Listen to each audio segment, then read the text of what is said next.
nandito ako ngayon mo. At birthday ng papa ko. Yan, pinupuntahan ko talaga yung papa ko. Dito siya nakatira. Pinupuntahan namin ngayon. Kasi, para masaya siya. Yan, nagdala ko ng pansit. Mamaya ha, nakita ko kay inyo. Mamaya. Papa. Oh, hello. Mga ama mo yung papa ko. Yan yung papa ko. Happy birthday! Yan, ito yung papa ko, guys. Yan, nakita nyo na.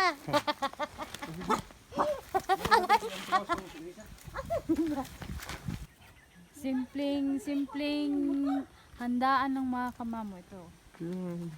Okay na to, at least healthy. Importante. Ito yung papa ko, guys. Ah, hindi. Ini na po mama ko yan. Oh. Ano yung